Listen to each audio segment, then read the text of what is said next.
A Escola Nômade para Mentes Criativas orgulhosamente apresenta... Rádio Cachola! Um podcast de autoconhecimento pela criatividade. Com Lena File e Henrique Scló. Apoio Play It Again. Cacholeiros e cacholeiras, esse é o Rádio Cachola, da Escola Nômade para Mentes Criativas. No episódio de hoje, a gente tem a honra, uma grande honra de receber um cara espetacular, né? Que é o Lelo Narras. O Lelo Narras é diplomata de carreira, formado no Instituto Rio Branco, né? Ele tem uma carreira já sólida no Itamaraty.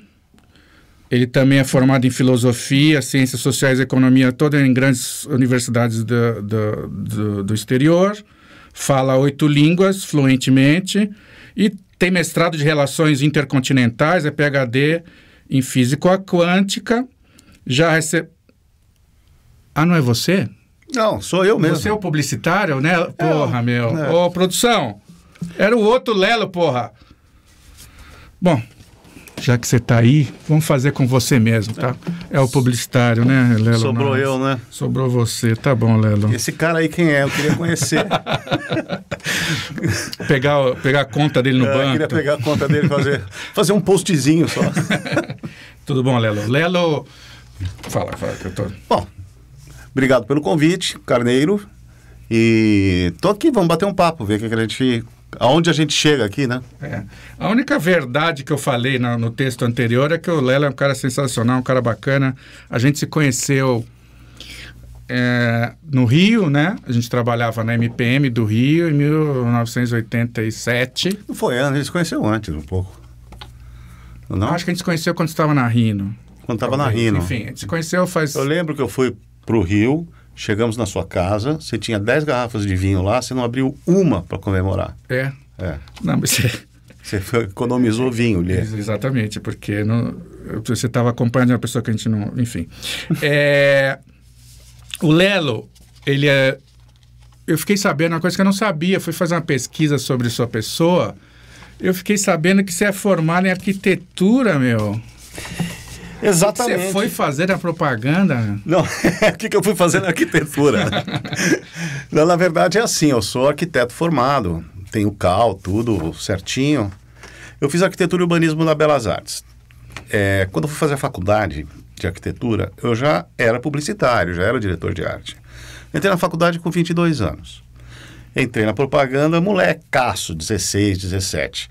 Então, cheguei nos 22 já diretor de arte, já ganhando os prêmios, já estava navegando. E na época, fazer faculdade de propaganda não me cheirava muito bem, porque eu gostava de desenhar, gostava de design, gostava de arte. E aonde eu poderia extrair essa coisa? Na arquitetura. Na forma, no equilíbrio, na história da arte. Então, a arquitetura tem tudo a ver com a minha atuação hoje de direção de arte, de design, né? Lógico. E eu digo que eu não sou arquiteto de parede, eu odeio cimento, fui reprovado em todas as matérias de resistência de materiais. Opa! Tijolo, eu ia te pedir para fazer um projeto para mim, mas... Isso tudo eu não sei mexer, não mexo. Eu gosto do espaço, eu gosto do espaço tridimensional, do espaço bidimensional, eu gosto do grafismo. Tá. Por isso. Bom, como sempre eu esqueço de falar as coisas, o meu nome é Henrique Scló e a Lena, ela hoje não pôde vir. Eu falei que ia entrevistar o Lelo, ela falou que nem morta ela ia vir. Não, que sorte a dela, hein, cara? Ela não pôde vir. Mas ela hoje. Vai ter que ouvir depois. Ela não pode vir hoje, mas eu vou mandar um beijo apaixonado para ela. Te amo, Lena, que ela pediu para falar. Um beijo, Lena, para você também, tá? E aí, fala um pouco mais de como a coisa foi seguindo na tua carreira. Então, você começou em que agência? Comecei querendo ilustração. A agência de propaganda nunca foi o meu foco. Eu fui direcionado para isso porque era lá que eu ganhava dinheiro fazendo ilustração. É o único lugar no Brasil que dá para ganhar dinheiro com arte. Era, né? Era. Mas assim, eu desde pequenininho, bom, eu primeiro tenho que fazer uma coisa, cara. Eu sou formado, sabe aonde, cara? meu primeiro curso, Instituto Universal Brasileiro. Essa é inédita, nunca falei isso para ninguém, sempre escondi, eu tenho a carteirinha até hoje, fazia por correspondência. Sim. Chegava em casa, cara, uma caixa de sapato, com lápis, caneta, tudo. Não, era demais. E eu fazia desenho artístico e publicitário. Por quê? Porque isso lá para meus 13, 14 anos, hein?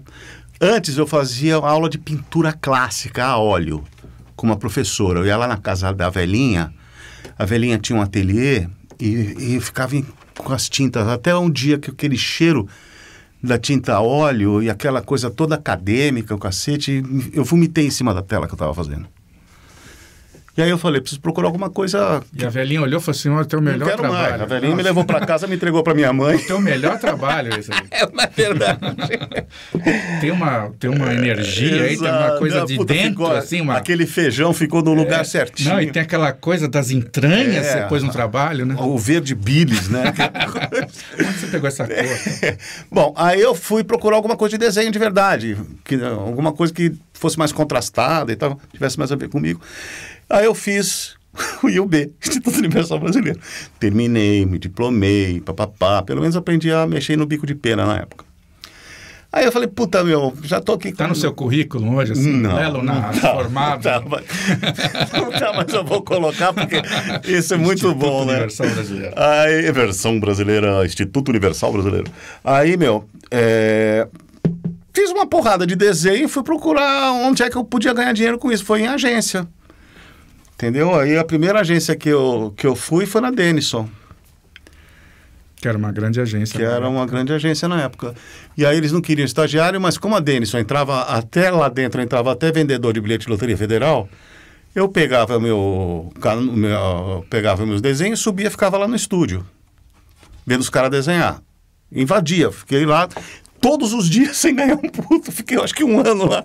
Um dia alguém falou assim, quem é esse cara? Foi mesmo, aconteceu isso. Quem é esse cara aí, cara? Porque eu não tinha onde sentar, não tinha o que fazer. Foi meu primeiro estágio, foi a Forceps. Eu vou te falar, então, que a gente tem algumas coisas em comum. Quando eu estava na faculdade ainda, eu estava saindo, eu falei assim, vou escrever uma carta para as principais agências para ver se eu consigo um estágio. Aí escrevi uma carta idiota, eu não sabia nem como é que se chamava o chefe das pessoas, o chefe de criação. Então, eu escrevi um monte e mandei.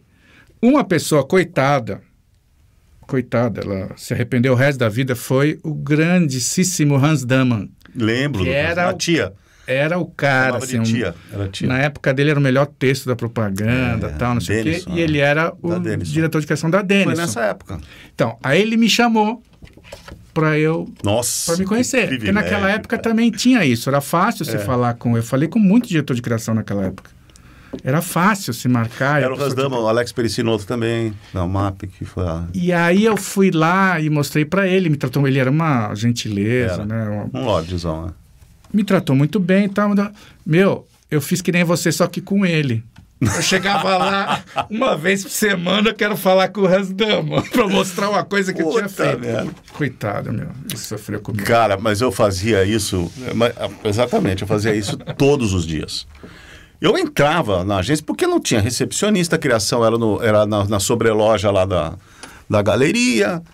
E eu entrava e ficava lá, e o estúdio era de cara. Então tinha essa coisa de catraca. Eu ficava louco, cara, porque tinha uns ilustradores lá. Os caras mexiam com Ecoline, uma tinta que eu nunca tinha visto, eu só conhecia tinta óleo. Mexiam com guache, e os caras não desenhavam, iam no pincel e de repente tinha uma moto lá, cara. Eu passava meu dia babando. Assim eu fui entrando em propaganda. Foi dessa maneira. Depois... Mas aí vamos mais para o final, que o começo da carreira das pessoas não tem importância nenhuma. Não. No final você trabalhou mais, você foi diretor de criação. Então, aí eu fui diretor de criação na MPM, fui diretor de criação na Macan, fui diretor de criação na Grey, trabalhei na DB9, FQ Brasil, DPZ, na Artplan, fui diretor de criação também. E aí fiz uma carreira no Rio durante 10 anos. Voltei para São Paulo, para Nilcon, para trabalhar o varejo das Casas Bahia, em São Caetano. E foi isso. Fiquei trabalhando na Nilcon, tal, trabalhando, blá, blá, blá, blá. Bom, sei lá, foi isso por aí. E nos últimos 5 anos, tirando um ano para trás, você estava... Então, nos últimos 5 anos, depois da Nilco eu fiz da M9, aí em seguida eu fui para uma agência, acho que hoje, que é a Mestiça, uma agência bem legal, pequena, começando, super moderna hoje, uma agência que está bem bacana, pessoal lindo, maravilhoso, que eu adoro. E depois da Mestiça eu fui para a FQ Brasil, com o Neto, que eu já tinha trabalhado com ele lá na Nilco. Fiquei com ele lá, fui diretor de criação, trabalhei um tempão. E voltei agora. Porra, me confundi toda, parei. Corta essa parte toda. O Lelo já está numa idade... Me confundi tudo, porque é tanta agência, tanta coisa. Não, tudo bem. Ninguém se preocupa, ninguém liga para isso mesmo. Saí da Mestiça e fui para Jovem Pan. O que aconteceu? Eu tive esse histórico todo de agência. Aí eu estava louco para ir para veículo. Queria ir para veículo, queria ir para Bandeirante. Aí eu apresentei um freela na Jovem Pan. O Tutinha, que é um amor de pessoa, me contratou. E lá eu fiquei 4 anos. E aí eu falei, o que um diretor de arte vai fazer dentro de uma rádio, meu Deus? Pois é. Cara, coisa pra caramba, bicho. Aí eu comecei a fazer todas as vinhetas dos programas, todos os logotipos.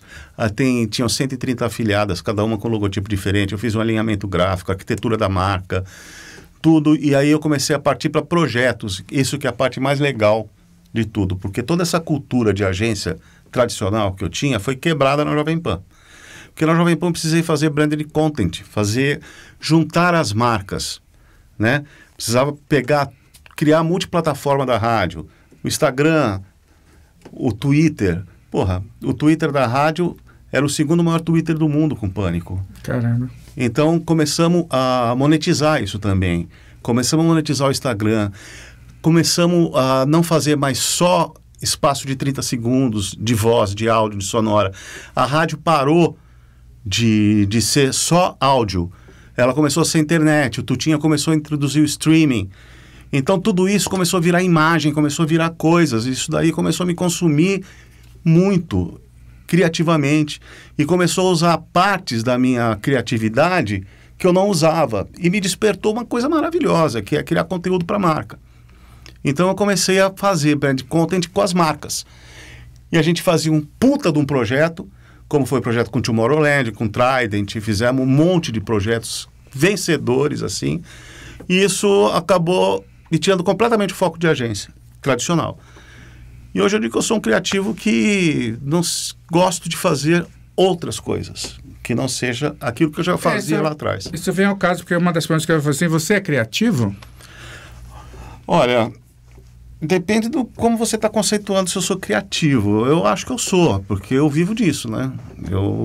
Eu tento identificar a alma daquela marca, o conteúdo dela, ver como eu posso impactar a pessoa que está interessada naquela marca, né? E aí eu vou criando situações, vou criando... Você acha que porque criatividade é uma coisa que nem as pessoas falam de inteligência, tem vários tipos, que nem inteligência, né? Tem vários tipos de inteligência. Criatividade, eu acho que tem vários tipos também. Ninguém é criativo em tudo.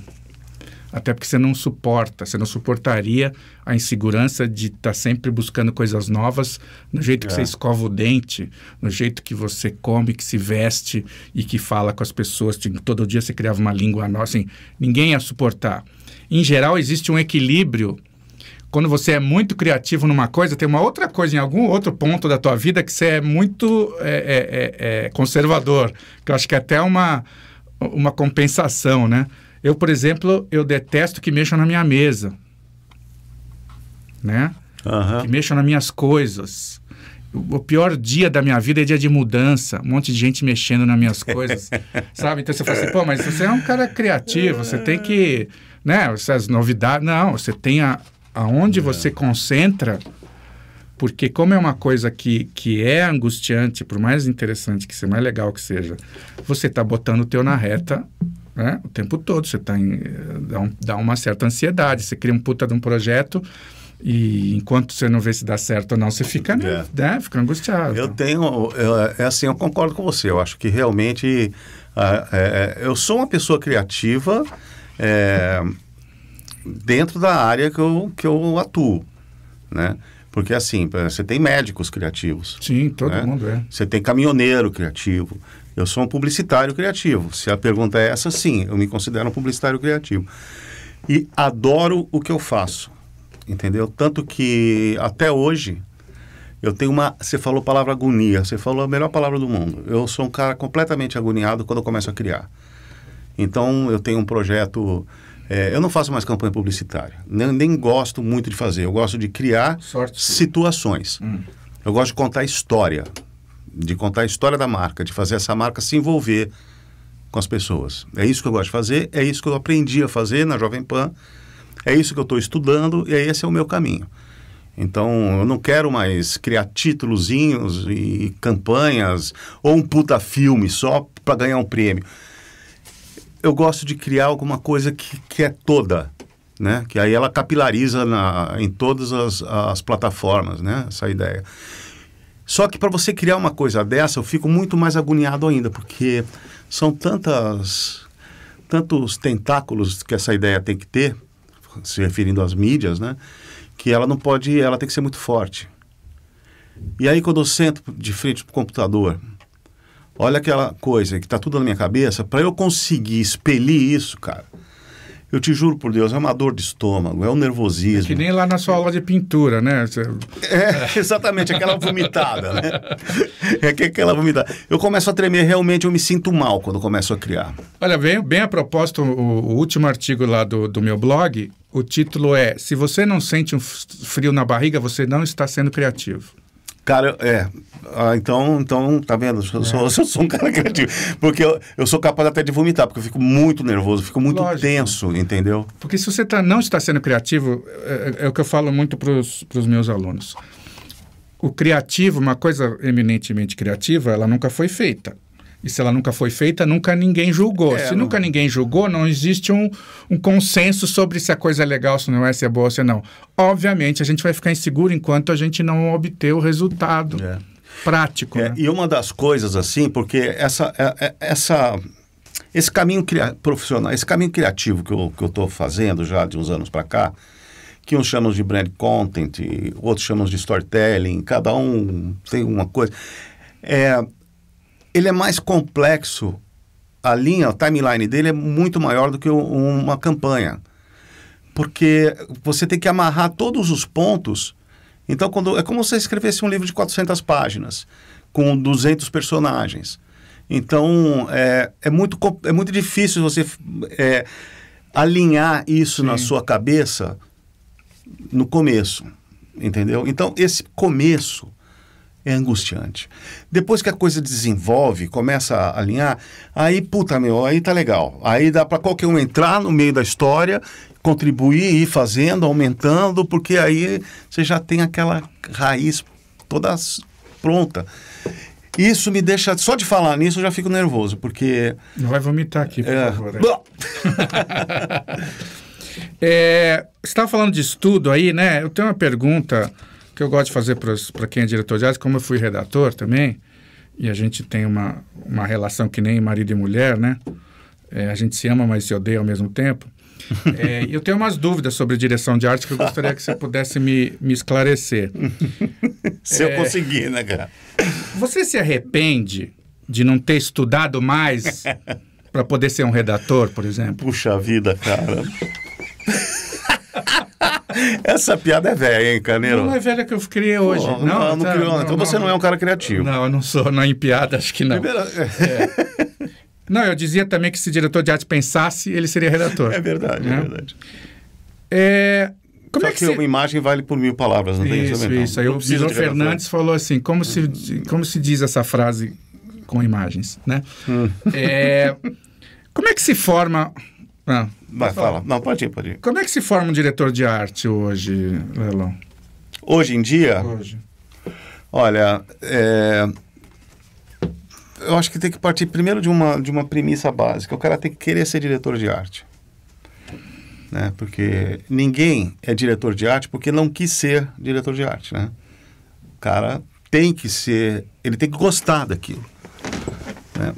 E esse conceito de diretor de arte, na minha cabeça também, já não existe mais, já mudou. Porque o diretor de arte era aquele que dirigia a arte, né? Como hoje não tem mais o departamento de arte, o diretor de arte é esse departamento também, eu acho que a formação desse cara tem que ser vinda do design, tem que ser vinda do marketing, ele tem que ser hoje quase um multidisciplinar dentro do conceito de comunicação, entendeu? Então não adianta o diretor de arte, se ele estudar só a parte de imagem, equilíbrio das formas, cor, luz, perspectiva, blá, blá, blá, ele vai ser um designer. Mas o diretor de arte, ele tem que conceituar uma campanha tem que ter também. ideia, né? Ele tem que ter ideia.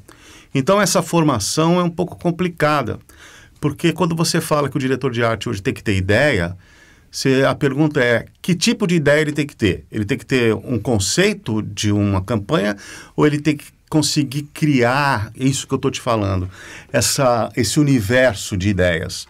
Eu, por exemplo, não acredito mais em uma única ideia, para uma única coisa. Não dá mais. Entendeu? Eu acho que são várias ideias. Então, de novo, esse diretor de arte, eu acho que a formação dele ainda continua se sedimentando dentro das agências, dentro da necessidade do dia a dia. Pois é, na prática, né? Porque ele pode vir com a carga escolar, com a carga acadêmica, que ele vai conseguir. Por exemplo, eu fui fazer arquitetura para ser diretor de arte. Hoje você tem bons cursos aí de direção de arte, tem profissionais que estão ensinando bem e tal, mas o meu medo é que hermetize muito o Fica muito dentro de um foco. Da direção de arte, do grafismo, né?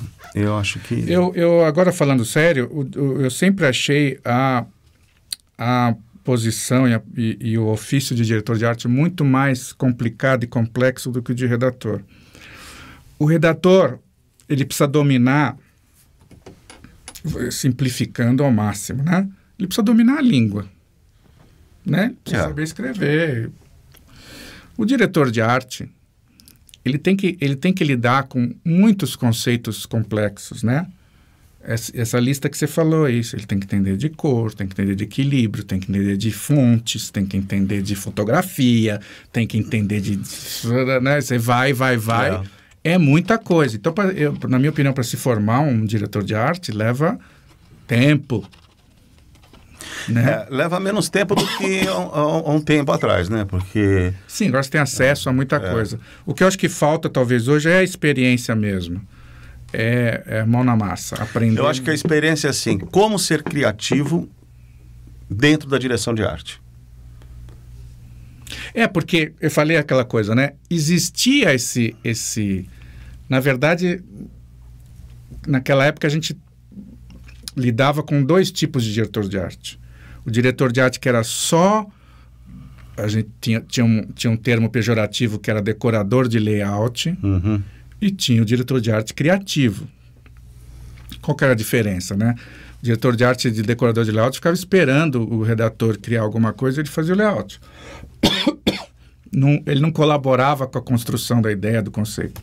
E tinha os diretores de arte que, às vezes, eram até mais criativos que o próprio redator e que davam ideias melhores e o redator botava lá né, de um jeito bem escrito, né? Obviamente, no meu caso, eu sempre preferia o segundo modelo, mas não era muito comum. Mas você sabe que hoje eu prefiro trabalhar com equipe multidisciplinar, né? Eu não considero mais o redator, o diretor de arte. A equipe, por exemplo, que eu montei na Jovem Pan para trabalhar uma criação diferenciada, tinha designer, tinha produtor, isso dentro da mesma sala, todo mundo junto. Tinha jornalista, eu pedi jornalista para fazer parte da equipe. Tinha diretor de arte também, né? Então, era uma única cabeça, uma única equipe, não mais estanque. O cara que escreve e o cara que desenha. Não existe, nessa equipe não existia isso. né? Assim como acho que nas agências também não estão acontecendo mais acho isso. que não mais. Então acho que é tudo misturado, todo mundo junto. A Grey, por exemplo, com as tables que eles fizeram lá, que eu acho uma ideia espetacular. Cada mesa é uma mesa de trabalho. Lá tem um mídia, produtor gráfico, enfim, tem todo o universo de profissionais que vão dar corpo àquela campanha, né? Ou aquele... As agências sempre tentaram, né, criar formatos diferentes para ver se funciona. Que hoje está meio difícil, estão em crise ali. Hoje qualquer pessoa com um celular consegue fazer um vídeo. Exato. Enfim, você tem... Outra dúvida que eu tenho para a função de diretor de arte... Diga-me, meu querido Cardeiro. Por que os analfabetos não gostam de All-Type? Porque não sabem ler, né, porra? Eu tava olha como eu sou inteligente. isso, Viu como o diretor de arte é inteligente? Não, eu queria saber a opinião de especialista, porque eu já estava desconfiado que poderia Mas agora ser existe isso. o All-Type em Libras. Você já ouviu falar nisso? Ah, é? É. Existe o All-Type em Libras. Você nunca viu? Eu nunca vi. Pô, você tem que se informar mais, cara. Mas parece que os cegos nunca viram também. Não, mas essa piada muito ruim. Muito ruim. Mas o All-Type em Libras é inédito. Você nunca tinha ouvido falar? Não, nunca tinha. Então. Como é que foi tua passagem, que muita gente não conseguiu lidar com ela, do analógico pro digital? Puta, Aquela época que surgiu o computador. Maravilhoso. Foi a melhor coisa que aconteceu na minha vida, cara. Eu chegava em casa com minha roupa toda manchada de tinta. Comprava uma puta calça da Fórum. No dia seguinte toda perdida. Meus dedos todos sujos. Quando entrou o computador, foi maravilhoso. Eu e ele nos entendemos assim muito rápido. Mas tem uma passagem que eu preciso contar. Quando você se pintava mesmo como diretor de arte, você gostava de fazer a tua própria ilustração? É isso? Gostava. Como os RAFs, né? Os RAFs. Mas tem uma coisa que foi maravilhosa. Eu estava na Contemporânea, no Rio de Janeiro. Essa foi a passagem, cara. Aí, a Contemporânea tinha 12 duplas, puta, uma agência enorme. E aí chegou um computador lá. Essa história é ótima. Chegou um computador lá, um tal de Macintosh, certo? Sim. Esse foi o marco divisor de águas da minha era analógica para digital. Aí era um computador só. E lá embaixo tinha um porãozão enorme na Contemporânea. E aí o Mauro Matos, que era o diretor de criação, virou para a equipe e falou assim: gente, chegou um computador aí, que a gente daqui para frente vai começar a trabalhar assim, tá? É um novo tempo, foi aqui puta discurso e tal. Vamos conhecer o computador. Aí desceu as 12... Uma excursão. Uma excursão, desceu as 12 duplas lá para o andar de baixo da casa. Um puta galpão, certo? Uma mesa, um computador e um cara esquisitíssimo sentado na frente dele, que o nome dele é Muti. O Muti existe até hoje. O Muti, no Rio de Janeiro, era um mago do computador, cara. E a Contemporânea contratou esse cara. Ah, contratou ele. Ele era o foda, todo mundo queria fazer trabalho com ele, né? E o Muti tava lá, eu falei, puta que pariu, o Muti. O que é aquilo na frente? É o computador, puta coisa grande, era um Macintosh com uma bunda de 4 metros de comprimento. E o Muti sentado ali, parecendo o Led Zeppelin, sabe, sentado com as mãos assim, esperando todo mundo chegar. Aí a gente foi se acomodando nas costas do Muti, né?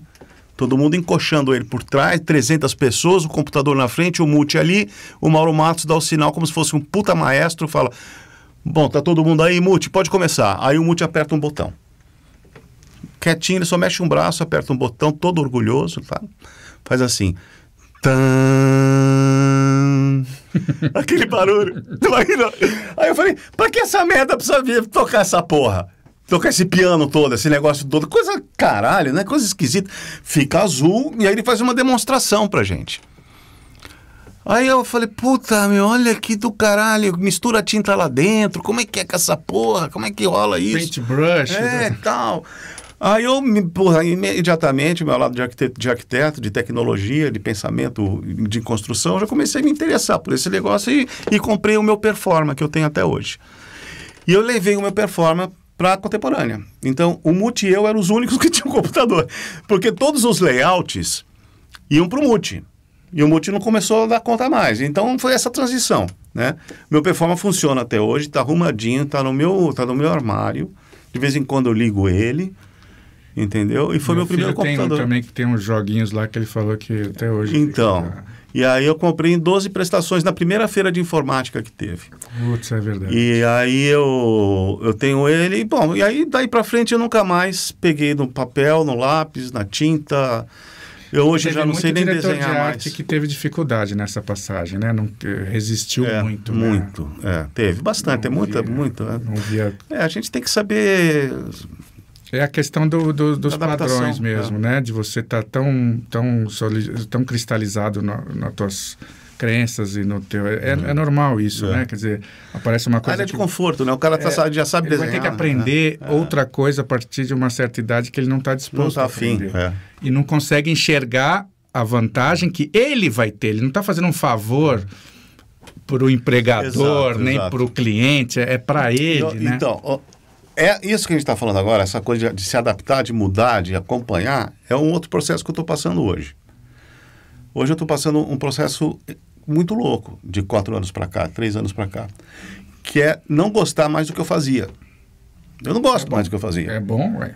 Entendeu? Então o meu pensamento criativo hoje é completamente diferente. Eu tive uma experiência agora bem tradicional em agência e fiquei bastante assustado. Porque está muito estanque. As pessoas precisam se juntar mais, criar mais, se divertir mais, falar mais coisas para a gente poder criar esse imenso storytelling aí. Hoje está mute, né? Mesmo. Isso, hoje está mute. Exatamente, hoje está mute. Então, pô... Se as ideias não circulam... Cara, é muito mais legal você fazer um branded content, você fazer sabe, dar uma história para aquela capa, para aquela marca. Lógico. Saca? Do que você... Vai criar, né? O processo de criar... Se a direção de arte... Só se interromper um pouquinho. Se a direção de arte... É isso que eu queria dizer. A direção de arte, ela vem derivada dessa ideia. Aí sim... Você vai escrever o que você tem que escrever, Sim. Eu vou comunicar o que eu tenho que comunicar graficamente, mas esse não é o início da criação. O início da criação é essa bola de informações, esse timeline de acontecimentos, é o livro, né, que vai dar, ou vai ficar em um livro só, o legal é quando ele dá 500 edições, né? Você faz uma ideia, um puta livrão de 400 páginas e gera mais 300 livros. Né? A marca fica feliz, o consumidor fica feliz. Chama isso de ideia mãe, né? Muitos filhotes. Exatamente. Às vezes tem ideia boa que você não consegue dar o segundo passo. Exato. Né? E essa ideia ela tem que capilarizar em todas as plataformas. É isso que eu aprendi a fazer, é isso que eu quero fazer, e é isso que eu estou louco de vontade de continuar fazendo. Capilarizar é uma palavra, eu acho ruim para nós dois, né? Já que a gente não capilariza faz tempo. Mas você capilarizou na cara, né? Capilarizei no queixo. No queixo. No bigode. Como é que você faz? Porque existe o preconceito natural, eu acho. Eu não acho que é injusto, não. O preconceito natural com as pessoas muito, muito, muito velhas como você.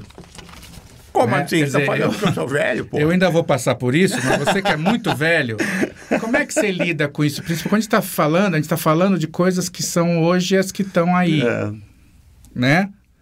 Hoje a humanidade é muito visual, e muito rápida, e muito, né, acelerada, e muito... Como é que é lidar, assim, você é um cara que tem que lidar com isso, porque de um ano para o outro as coisas mudam. Mas assim, linguagens, né? Então, eu acho que eu tenho uma qualidade, eu sou um cara muito inquieto. Então, por exemplo, eu estou sempre,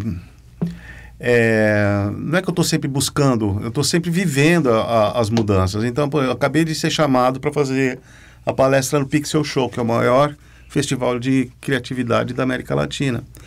E é tudo molecada. Eu dou aula também, então... dar aula, para mim, me obriga a estudar, me obriga a estar ativo, né? E eu vejo muito jovem perdido também e com tudo que está acontecendo. Por mais que eles sejam nativos na era digital, eles também se perdem. Muitos jovens hoje estão virando analógicos, se vocês têm reparado. Tem muito moleque que não tem Facebook, não quer ter Instagram, quer ficar isolado. Não, eles estão com uma coisa de LP, de máquina fotográfica analógica. Exato. Eu acho assim, Facebook e mídia social está quase para a nossa geração só. Entendeu? Eles gostam mais do Instagram, né? Entendeu? Então, uma coisa... Enfim, eu sou um cara ativo profissionalmente há muito tempo. Só profissionalmente, né? Só. Passivo. Porque eu já estou velho, você sabe que... Tá mais passivo, né? Então... Mas assim, sou ativo profissionalmente, eu nunca parei para pensar Não, e nisso. essa coisa de lidar com os jovens, como é que você faz isso? Eu né? acho do Como é que é a tua caralho, eu relação com os jovens? adoro lidar com os jovens. Eu faço teatro num grupo dos menestréis. E aula ou você é aluno? De aluno, né? Há muito tempo. Então a minha relação com eles é normal, assim,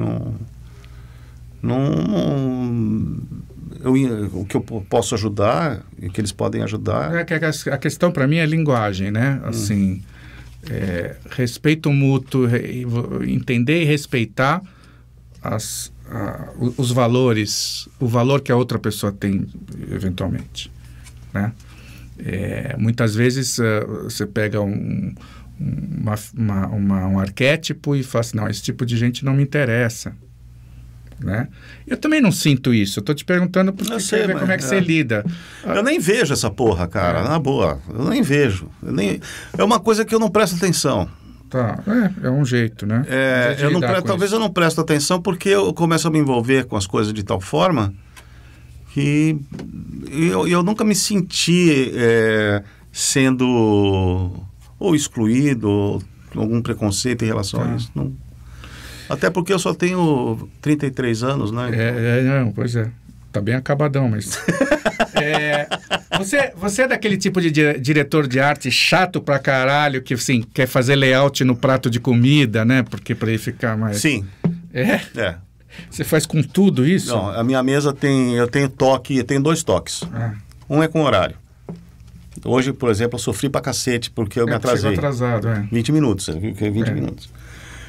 Se eu marco assim 8 horas da manhã, eu chego 15 para as 8, 7h30. Se eu marco às 4, eu chego 3h30. Eu tenho esse problema. Você marcou às 4, chegou às 4h30. Foi a primeira vez, você vê como é que eu cheguei nervoso aqui, né? Suando frio, tendo ataque. Mas eu sou um diretor de arte chato, sim. Eu gosto de coisinhas, menos meu guarda-roupa. Meu guarda-roupa é uma zona. Minhas gavetas são uma zona. Pois é. Mas eu arrumo um prato de comida, sim. Pois é, isso é uma coisa que eu acho interessante, que eu falo sempre. Eu não confio muito em publicitário que gasta a sua criatividade no vestir. Sabe? Aquele cara que você olha e fala assim, as pessoas não sabem, mas elas me ofendiam muito quando elas falam assim, nossa, você tem mesmo um jeito de publicitário. Eu me sentia muito ofendido com isso, porque eu acho assim, essa coisa sabe, você é criativo, aquela coisa que a gente está falando, no foco, né? Essa coisa tinha muita gente assim, né? Gravata colorida, as meias diferentes, aí você vê que os grandes eram caras que você olhava, Fechado, parecia funcionário público, né? Quer dizer, então assim, não gasta, né? Depois veio a era das tatuagens, né? Sim. Manga curta para mostrar que nem você, né? Eu cheio de tatuagem, Entendeu? Sou moderno. É um jeito de eu me aproximar dos jovens. E eles falam assim, o que esse velho está fazendo com essa tatuagem? Sua mãe tá viva? Desculpa. Tá viva bem e enche meu saco todos os dias. Tá, a pergunta que eu queria fazer então é essa. Sua mãe sabe o que você faz? Algum dia ela soube? Nunca soube o que eu faço. Ela só fica vendo. Esse aqui é do Lelo? Não. É o Lelo que fez? Não. Ô, Lelo, quando você vai fazer alguma coisa famosa, pra você falar. Lelo, eu nunca vejo nada seu. É assim. É o tempo inteiro assim. As famílias não entendem, né? E a minha mãe fala, não sei, ele fez arquitetura, mas... Por que você não trabalha com arquitetura, Lelo? Por que você não faz arquitetura? Não vai trabalhar de uma casa você tá trabalhando aí, eu não vejo nada que você faz. Porque a família não estranha, né? Você anos e anos você trabalhando, você vai vê que você ganha dinheiro, que você tem uma carreira. O que você fez que eu conheço? Nada. Mas e essas propagandas que eu vejo? Essas aí elas são feitas por computador. Por inteligência artificial. Então, foi você que fez, Lelo? Eu falei, foi, mãe. Mas o que você fez aí? Onde você tá? Cadê? Não, acho que a gente aparece, mas tá certo. A gente tá falando do criativo, né? Onde você acha que você não é criativo? Em números. Eu sou muito ruim de número. Eu não sei fazer... Outro dia eu me peguei fazendo uma conta na calculadora, eu não sei mais usar calculadora, não consigo, não sei. Tem problema seríssimo com número. Eu não sou nem um pouco criativo com número. Sou muito ruim com número. E o que para você é ser criativo com número? Fazer contas, por exemplo, fazer o dinheiro render. Ah, tá, entendi. Que número que você está falando? Números, entendeu? Figures, né, que se fala em inglês. E é engraçado, eu fiz arquitetura e, por cálculo, porra, tudo, né? Muito ruim nisso. Onde mais eu não sou criativo? Eu sou criativo em todas as áreas. Eu sou muito foda. Eu sou o cara, bicho. Mas eu sou o cara. Eu sabia disso. Como eu tenho papel de entrevistador, eu tenho que...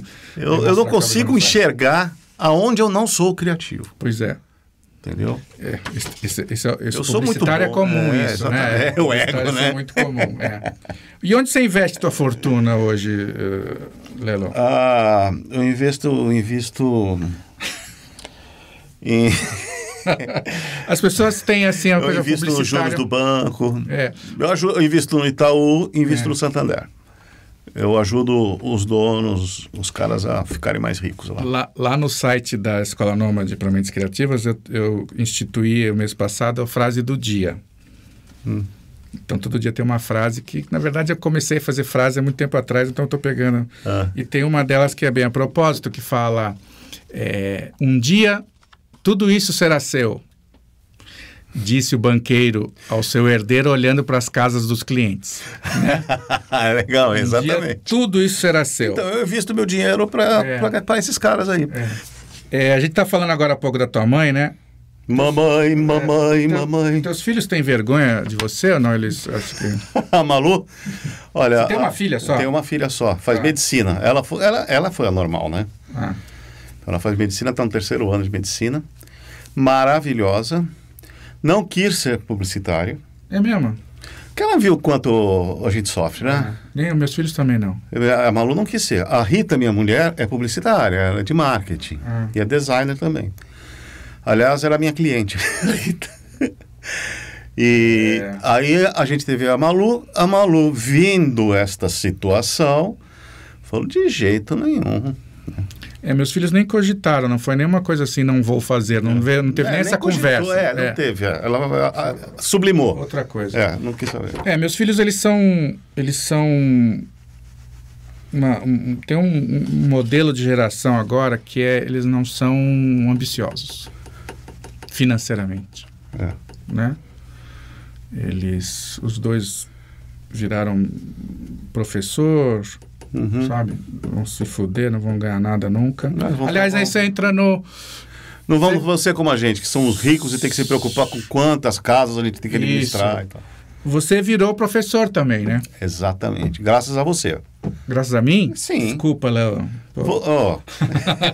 Você sabe que quando surgiu essa oportunidade que você me indicou lá na Escola Pan-Americana, é engraçado, teve 2 momentos assim na minha vida que foram de ruptura.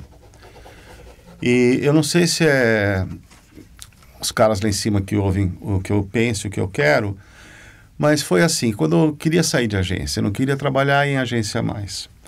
Estava muito quadrado, então eu pensei em veículo. Apareceu uma oportunidade em veículo e ali eu fiquei até recentemente. Quando eu pensei em dar aula, eu me lembro até hoje. Eu estava pensando em dar aula, eu queria dar aula e tal, acho que vai ser legal. Você me ligou. E aí eu fui dar aula. Então, esses 2 momentos de eu dar aula e eu ir para um veículo aconteceram juntos. Foi no mesmo mês. Eu lembro. Foi no mesmo mês. Então, veja só, eu vinha de uma carreira toda quadradinha, com seus formatos, eu já era bom no que fazia, vai fazer uma campanha, vamos fazer aquilo. Nada de diferente. E aí, quando aconteceram essas 2 coisas, foi uma ruptura completa na minha cabeça. Mudou minha chavinha, mudou meu olhar, mudou meu pensamento. Eu comecei a dar aula, comecei a ser questionado, coisa que eu nunca fui. Então, os alunos começaram a me questionar, isso aqui, o que é aquilo, por que é isso, caralho. Porra, daqui a pouco começou a me obrigar a ir atrás de coisas que eu não sabia nem que tinha, entendeu? Na rádio, daqui a pouco começou a aparecer uma linguagem, umas coisas diferentes. Eu também tive que ir atrás de tudo. Fizeram um diretorial de pensar. Olha, Você viu o que puta, tá fizeram? vendo? É bom. Não, ó, eu vou te falar e você, obviamente, tem a mesma... Eu detesto quando a pessoa fala, obviamente, você é igual, porque pode ser que a pessoa não seja, deixa ela constrangida. Mas eu sei que você tem a mesma coisa. A gente aprende muito dando aula, né? Porra, pelo amor de Deus, cara, foi... Eu acho que eu aprendo mais dando aula do que quando eu era aluno, assim, ouvindo o professor. Eu acho que aquele meu professor também aprendia mais com... Não, Olha, dar aula eu acho que todo mundo tem que passar... Olha, dar aula e fazer teatro são duas coisas que as pessoas têm que fazer na vida. Eu comecei a dar aula e não quero parar mais. É viciante, é uma coisa muito, muito, muito, muito forte. Eu faço teatro há muitos anos, desde o colegial. Nunca parei de fazer teatro, sempre... Não é um negócio profissional, sim, é mais pelo exercício, pelo jeito. Às vezes a gente faz algumas peças beneficentes, apresenta, mas é sempre público muito restrito, é para alguma causa, para alguma coisa. Hoje eu participo de um grupo de inclusão, aliás, o incluído sou eu, Tá. né, porque o resto tem cadeirante, tem todo tipo de ator lá com as suas deficiências e dificuldades. A sua deficiência... A minha deficiência é eu que estou invadindo aquele Você em espaço si. eu em mim. Né? Então eu sou incluído, eu me sinto bem com isso. Então, pô, fazer teatro e dar aula e ter mudado de profissão, não, ter mudado o pensamento criativo me renovou, assim, cara... Pois é, você imagina você estar até hoje tendo que correr atrás de trabalhar, arrumar emprego em agência. Irmão, fazer campainha, nossa. Não, só para arrumar emprego ia ser difícil. Né? Não, nem tem, nem... Como é que é beijo técnico? Não, eu já ouvi falar em boquete técnico. Boquete técnico? Já ouviu ou não? Não. Pô, você está falando que nem o Libras, ao type em Libras. Existe um boquete técnico também. Pô, eu gosto de Libras, eu tô gostando daquela moça que faz a tradução do Bolsonaro, assim, ela deve fazer simpática, teatro. né? Muito simpática. Ela deve fazer ela teatro. É muito simpática, né? Que é, né, o Máscara. Ela é muito simpática, aquela moça. Isso que eu ia falar, os grandes insights que eu tenho, né, do pensamento, do estudo da publicidade, da criatividade, vem muito quando eu estou ali na frente dos alunos falando alguma coisa e sabe, surge um negócio, putz, essa conexão não tinha feito ainda. Então, assim, eu tenho a sensação que eu não teria a minha teoria se eu não desse aula. Então, na minha cabeça tá decidido que mesmo se eu não quiser mais dar aula um dia, eu vou ter que continuar dando aula, porque senão eu vou estagnar com o meu estudo. Você para de exercitar o seu pensamento. Né? Porque eu não entendo muito de fisiologia, mas é assim, se você faz sempre o mesmo exercício, levanta sempre o mesmo peso, você vai enrijecer determinado músculo, apenas. Para você ter que trabalhar outros músculos. O cérebro deve ser assim também. Provavelmente. Né? Então, se você fica sempre fazendo só a campainha, só aquilo lá, ou parar de dar aula, você vai atrofiar alguma coisa na sua cabeça, entendeu? E dar aula desatrofia, cara, te liberta. Então, eu quero dar um depoimento aqui. O Lelo, eu sou ainda professor de criatividade lá da Pan-Americana, e surgiu um momento que eles estavam precisando de professores de publicidade. Eu já não estava mais no mercado, mas eles me convidaram, eu aceitei também fazer uma turma e me pediram para indicar várias pessoas. Como eu não conhecia ninguém bom, eu chamei o Lelo.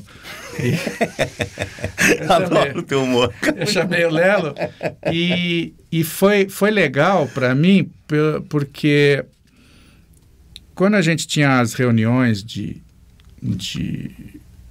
com a diretoria para mostrar, era reunião mensal, né, que a gente mostrava. Porra, eu vi assim, os alunos, o Lelo tem sorte, ele tem alunos muito melhores que os meus, né? Porque o resultado ali estava na minha cabeça, estava bem diferenciado. Eu senti que apesar de você não ter a experiência de professor, você conseguia tirar dos alunos ali. A gente comentava o que você fez, o que você fez para conseguir isso. Então eu via que as ideias que você tinha para estimular os caras, para fazer eles entenderem aquele conceito. Então eu achava muito bacana, achava você eu fiquei Legal. assim numa situação legal, porque para mim mais importante do que eu ser melhor ou ser pior do que outro é essa coisa pô, indiquei ele, então assim, é um cara, sabe, é um cara legal, os caras estão satisfeitos com você realmente faz um bom trabalho. Fico feliz de achar que um amigo que eu achava que tinha limitações intelectuais, ele é um cara, né? Assim, não, mas foi realmente, falando sério, foi muito legal por isso. Eu vi que realmente, pô, o cara tá mandando Eu podia fazer você aqui. perder o emprego, né? Chegar lá e Podia, faltar, não ir. Podia. Não, Você tá me devendo uma grana por isso. Você ia fazer eu perder o emprego se você continuasse fazendo um trabalho muito melhor do que o meu. Me fala, assim, um exercício que você acha legal, assim, que você dá uma... Eu gosto de mapa mental. Eu gosto de fazer mapa mental. Adoro. Como é que é o mapa mental? Vamos falando as palavras que tem a ver com aquele conteúdo. Por exemplo, eu estou dando algumas aulas especiais na Cuca agora, né? Pois é, isso que eu ia falar. Puta escola boa. É legal pra caramba. Então, uma das coisas que é legal, é essa história do mapa mental. Eu pego um bloco, várias papel A4 e deixo e coloco a mesa comprida e vamos pensar, vamos fazer um slogan, por exemplo, vamos criar um slogan para Coca-Cola. Como?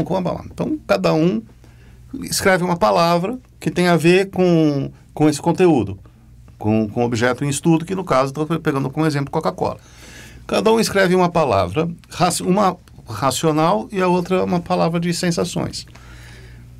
E aí geram 60 palavras. Cada palavra dessa deriva em outra, a gente começa a fazer uma brincadeira enorme de conceitos, de ideias. O universo vai se expandindo, vai crescendo, a cabeça vai aumentando. Eu faço muita brincadeira com o mapa mental. E de várias formas. Tem outros tipos de... Eu mesmo vou inventando, os alunos começam a se interessar também, com desenho também, faço mapa mental com desenho. Você vê, né? Isso tem tudo a ver com o que a gente estava falando do mute das agências hoje, né? As pessoas não se falam, né? Então, você olha o ambiente que você cria, olha as ideias onde elas chegam com esse teu processo de criar esse ambiente efervescente, as pessoas lá envolvidas, dando ideias, é óbvio que vai sair coisa melhor. Do que eu ficar aqui quieto, você fica aí quieto, depois do final a gente apresenta uma listinha do que você fez, o que eu fiz. Preenche o time sheet aí. Pode ter pode ter uma ideia genial, assim, né? Não tem. Agora, a possibilidade de você ter mais ideias, melhores ideias. Porque assim, quando você enjaula um criativo, você está enjaulando o seu faturamento, cara. Estou falando outra coisa. Sim, não, mas... Foi para outro lugar. O que é enjaular um criativo? É tornar ele infeliz. Como você torna um cara infeliz? Que eu estou falando de criativo, não estou falando do operário de criação, cara que... Diz que ele não é bom. Quer se matar.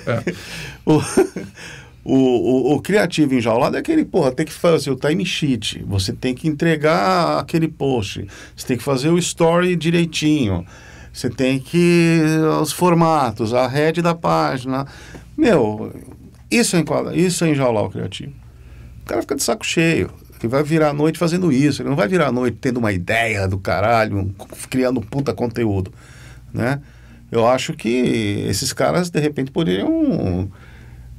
não são os criativos, são os operadores, né? Que vão desenvolvendo esse material aí para capilarizar de novo. Né? Sim, sim. Agora, nem sei porque que eu falei isso. Não, nem eu, mas a gente vai levando. Inclusive surgiu uma pergunta aqui que muito a propósito. Tem um ouvinte que fez a pergunta, que não tem ouvinte. Não. Nem eu estou ouvindo, imagina. Não, eu queria um ouvinte, falou, o Eustáquio de São Carlos pergunta para o Lelo. Não, peraí, estou ouvindo aqui o Alberto. O que o Alberto está perguntando? É gravado, mas a gente tem... Não, veio uma pergunta aqui bem a propósito. Quem está fazendo essa pergunta? Você de novo, porra? Não, todo bailarino é gay? Todo bailarino é gay? Eu não sei. Me ocorreu essa pergunta, achei que você podia me esclarecer. Só tem perguntas agora muito complexas e filosóficas. Você Então, tá vamos lá. Vamos embora. Eu não sou muito... respondendo a tua pergunta. Tá. Aonde eu não sou criativo? Nessas perguntinhas. Nessas perguntinhas. Eu já deu para perceber, mas Sou tudo muito bem. ruim nisso. Já que eu criei as perguntas, eu vou ter que... Não, então deve ser perguntas falar. criativas demais, hein, cara? Perguntas são excelentes. Se você criou... Exatamente. Meu Deus do céu. Exatamente. Posso te fazer uma pergunta, cara? Pode. Você ganhou uma grana nesse final de ano em Natal, em shopping, não? Nada. De Papai Noel? Pagaram 20 mil reais, eu fiquei sabendo disso, pro Papai Noel do shopping Iguatemi, que você dá de 10 a 0 nele. Pô, mas em que... Uma touquinha vermelha. Uma barba. Não, sua simpatia. Já me chamaram de Papai Noel. Então. Não, mas eu tô mais para Deus. Como seu livro, né? Que é maravilhoso. Eu tô mais com essa vibe. É verdade. Você é a favor do porte de armas para publicitários? Para publicitário, sim. Acho que deve ter. E o que você acha que eles vão fazer? Vai matar os clientes todos, né?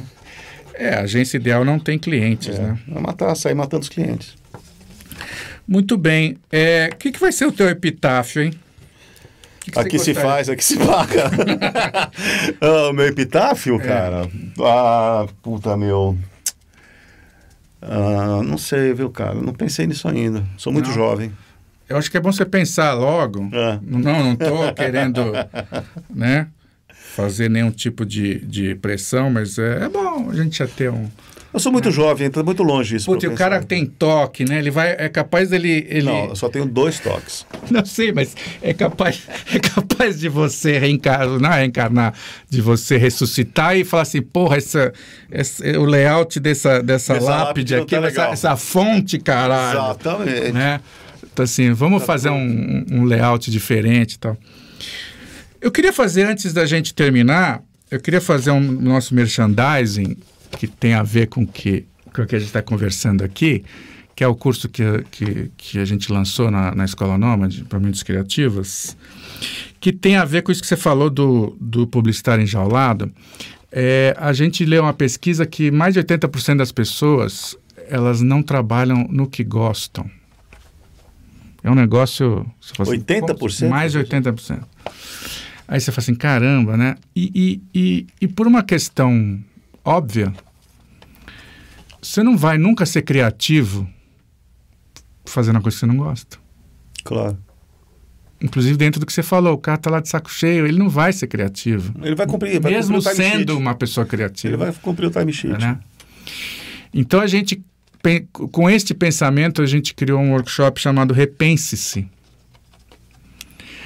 que na verdade a gente está tratando o meu estudo da criatividade, ele abarca não só a criatividade, como o comportamento, porque em algum momento ali do estudo eu percebi que absolutamente conectado. Você não tem como separar o que nós somos como indivíduos, como espécie, como animais e a criatividade como funciona, porque é tudo um processo mental de comportamento, enfim. Então a gente junta o repense-se essas duas coisas. São 2 módulos. Num primeiro módulo, a gente fala da criatividade como ferramenta de autoconhecimento. O que quer dizer isso? Você estudando os processos mentais, como funciona o nosso cérebro, você começa a entender você mais, começa a entender o outro mais. Não é autoajuda, mas é autoconhecimento. E o que adianta você se conhecer melhor? Adianta porque quando você conhece melhor uma máquina, você vai tirar mais dessa máquina. Você vai conseguir resultados melhores com essa máquina. E nosso cérebro é uma máquina.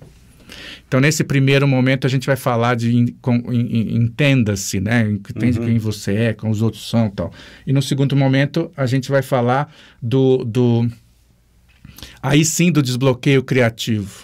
Aí com exercícios, com práticas dinâmicas. Então, a gente trata a primeira parte de estrutura mental e depois, assim, o que você faz com esse negócio na prática para ficar mais criativo, para ter mais ideias, enfim. Tem muito essa coisa, o que você falou do mapa mental, na verdade, é um pouco diferente, eu dou um outro nome, mas é mais ou menos isso, que é a base que eu acho do processo criativo, que é essa coisa de botar, que é o que você fez lá na aula de pintura, que é botar as coisas para fora. Você cria com a coisa do lado de fora, você não cria na cabeça, você cria fora da cabeça. Eu digo que as ideias são que nem filhote de canguru. Você já viu como é que nasce canguru? O canguru nasce assim, ele nasce um feto pela vagina da mãe, feto mesmo. E ele escala a barriga da mãe, o fetinho lá escala a barriga da mãe. Tadinho. Aí ele cai dentro da bolsa, aí lá estão os mamilos da mãe, ele abocanha o mamilo cresce, trava a boca dele para ele ficar preso, ele fica 6 meses ali mamando. E aí ele nasce. Coitado. E aí ele nasce mesmo. Aí quando ele sai, ele nasce mesmo. Então, para mim, as ideias são assim, do lado de fora, que você bota para fora os fetos e elas crescem do lado de fora. E eu acho que o poder do mapa mental é esse. Você está tudo ali, ó, você está olhando ali. Não está dentro da tua cabeça. Você faz as conexões até... Você não está dentro... Os cegos... você conheceu o Geraldo? Muito. O Geraldo era um eu não sei, desculpa, não sei se ele está vivo ou não. Está vivo. É um ele está no Facebook, inclusive. Redator genial, genial. Ele não enxergava nada de um olho e tinha 20% de visão periférica. Ele foi teu diretor de criação na RINA? Não foi. Não chegou? Não trabalhei com ele. Como é que ele fazia para escrever um texto? Ele era da DAG. Mas ele trabalhou na RINA também, eu acho. Ele contou para mim uma vez, ele escrevia o texto na cabeça. Então, essas coisas que quando a gente escreve, tira uma palavra daqui, põe para lá, sobe uma frase. Então, ele fazia na cabeça, depois ele acendia uma luminária forte. Pensei que ele acendia ele acendia uma luminária forte em cima do teclado da máquina de escrever e com os 20, ele virava a cabeça de lado e com os 20% da visão periférica ele escrevia, mas o texto estava pronto na cabeça dele. Mas, obviamente, isso é uma das características dos animais em geral, que é essa adaptação. Uma habilidade que você tem, ela cresce exponencialmente quando você não tem outra. Mas as pessoas que não têm essa facilidade, que é a maioria das pessoas, elas precisam botar para fora. Né? Botar para fora e do lado de fora você faz as conexões. Por isso que funciona o mapa mental. Por isso que eu acho fundamental todo o processo criativo, desenho, escrito, bota para fora, né? Principalmente o desenho, né? O desenho, o meu processo criativo para o desenho, para a parte de design gráfico e tal, é no desenho mesmo. É para fora. Não é impossível construir isso aqui dentro. Pois é. Eu digo que na arquitetura o pensamento é exatamente o contrário. Os grandes arquitetos já tinham a volumetria do projeto dentro da cabeça. Niemeyer, por exemplo, ele criava, ele tinha o que na arquitetura chama de visão espacial, né? que é o grande talento do arquiteto, é ter essa visão espacial. Então você pensa num projeto, mas ele já está dentro da sua cabeça. Aliás, isso era umas coisas meio mandatórias na faculdade. Vocês têm que ter o projeto, vocês têm que caminhar dentro do projeto.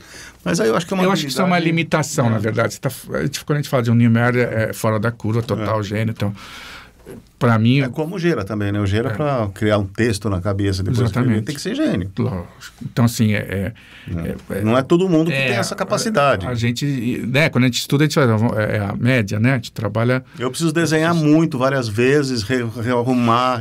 Olhar. Qual que é o problema aqui? Onde eu posso, né? Eu acho que essa coisa do olhar, o nosso olhar é muito poderoso do ponto de vista de percepção e de captação das coisas, o olhar. Você pode pegar como exemplo a edição de filme. Você não vai editar um filme na sua cabeça inteiro. Não dá. Não dá. Você vai editando, vai vendo o resultado, vai montando. Exatamente. Eu faço isso. Você tem um conceito, né? Um grande conceito. E esse grande conceito ele é feito de pequenas partes. E essas partes você vai juntando para que dê um resultado melhor que represente o conceito que você imaginou. Perfeito que você está colocando, eu concordo. E terminando o merchandising, que eu fui interrompido aqui... Você está fazendo isso tudo para eu fazer matrícula no curso? Não, você não precisa. Você é um cara já repensado. E o que acontece... Por que chama Repense-se também? Porque muita gente faz o meu curso e expande, né, a sua visão. Não quer dizer que ela vai mudar de emprego. A gente fala assim, está insatisfeito com o emprego. Às vezes é o jeito que você encara o emprego. O jeito que você lida com ele. Né? O que você espera dele. Você espera dele, como você interage com ele, enfim. Quando você expande a tua mente, quando você expande as tuas possibilidades, você, dentro do que você já faz, você encontra novas né, alternativas. Por isso que é repense-se. Muita gente olha e fala, pô, vou me repensar, né? E através da criatividade, que é a minha especialidade, né? Bom, inscrevam-se, né? Inscreva-se já. Estou achando que você está me vendendo curso aqui. Não, vai me dar um olha, desconto, não é por correspondência como o Instituto Universal Brasileiro. Era muito legal vir a caixinha na verde. Quero falar uma coisa também. Aqui, dar um depoimento que eu acho que essa coisa de dar aula, o que me impressionava muito, que eu nunca tinha visto na Pan-Americana, inclusive, que era um silêncio ali e tal. As aulas que você dava, as pessoas batiam palma no final. Isso me impressionava. Falei, pô, o Carneiro é... Eu não estava presente. Porra, várias vezes. As suas aulas devem ser... Eu queria, aliás, um dia assistir uma aula sua, porque eu te admiro pra cacete como profissional, como pessoa. Obrigado, acho você falando sério agora, uma pessoa muito legal. Sério, muito legal. Você também se acha assim, né? Também acho assim. Deus. Deus, exatamente. E as tuas aulas devem ser maravilhosas, porque eu nunca vi tantas palmas o tempo inteiro batendo. Eu vou te contar a verdade agora. O teu curso deve ser legal. Uma vez foi um redator meu, estava em formação, eu mandei ele fazer um curso com você. Lembra disso, não? Lembro, mas não foi na Pan-Americana. Não, foi no seu curso, foi na sua escola. E ele falava para mim... Pô, Lelo, eu sou redator, mas eu falei, você vai fazer um curso com o Carneiro, na Escola Carneiro. A gente pagou o curso para ele lá fazer Ele voltou outra pessoa, estou te falando sério. Esse menino hoje está na Macan, redator da Macan. Puta merda, sabe o que eu falo? Você acabou com a carreira dele. Não, sabe, eu falo para as pessoas assim, o sentimento pior que uma pessoa pode ter é ingratidão. E eu digo para todos os meus alunos, se um dia você se der bem na vida... Lembre-se de quem te ajudou no começo. Exato. Né? E ele tinha um talento enorme e tal, mas ele precisava de desenvolver mais. Realmente, teu curso aqui é um depoimento meu, porque eu vivi isso daí. Ele voltou do teu curso diferente. Voltou muito pior. Mas eu vou te contar a verdade sobre as palmas. Porque você tinha uma sala do lado da minha e eu ouvia palmas. É verdade. Mas eu vou te contar a verdade sobre as palmas. É que um costume que eu tenho desde o começo é a pessoa que chega atrasada, a gente bate palma para ela. Então todo mundo... é uma forma de você dar uma chamada na pessoa simpática, né? Então chega lá, a pessoa chega atrasada, todo mundo né? Entendi. Porque... De resto o pessoal estava chorando. Então. Do resto saiu todo mundo... Não, o meu curso eu tenho uns 12 anos que o meu curso de criatividade lá na Pan-Americana, fora os da minha escola, e eles fazem avaliação, lembra? Eles fazem avaliação. Então, assim, a avaliação, de uma forma geral, sempre foi muito boa. Legal. Né? Então, assim, eu não... Mas a maneira como você, sendo publicitário de origem e tal, desmistificou a criação, isso é muito interessante. Isso é verdade. É muito interessante, porque quando você falava, o cara é criativo de agência, é o cara de criação... ele tem aquela estampa, aquela pele de criativo de agência. Você foi um criativo de agência e você desmistificou essa história, levando a criação para um outro patamar. Isso que você faz, esse trabalho, eu acho muito legal. Que é muito atual, é muito o que está acontecendo hoje em dia, com essa busca do diferente. No Pixel Show desse ano que teve, festival de criatividade. Mesmo, em música, no desenho, na pintura. É uma loucura aquilo, em publicidade, em tudo misturado junto ao mesmo tempo. O poder da ideia. Sim. A ideia transforma, isso é muito legal. Eu vivo no mundo das ideias. Eu tenho, né, como você, dificuldade em alguns números, porque para mim o prazer é viver nesse mundo. Exatamente. Das ideias. Bom, como tradicionalmente eu faço, eu pergunto para a Lena... que se ela tem mais alguma pergunta antes de terminar o Rádio Cachola, e ela em geral diz não, mas às vezes ela quer me desagradar, ela diz tenho mais uma pergunta, mas como ela não tem pergunta, então está tudo certo.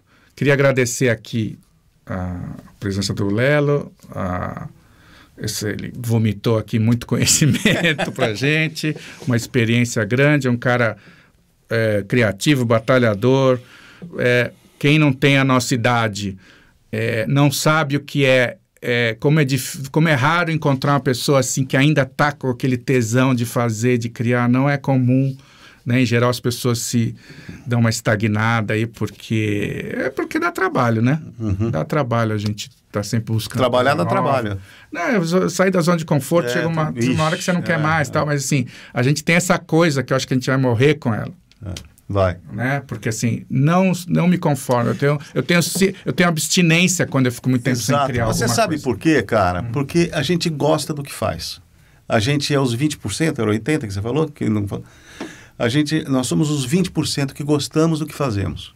Isso é um puta privilégio. E eu acho que assim, não sei exatamente se eu gosto do que eu faço. Eu falava em publicidade que eu não gostava, eu gostava do ofício e não gostava da profissão. Então, o ofício de criar é uma coisa que... tanto que você gosta, tanto você está aí há 90 anos fazendo a mesma coisa. Exatamente. Bom, Lelo, alguma coisa a mais que gostaria de... Não, cara, só agradecer teu convite aí, bacana.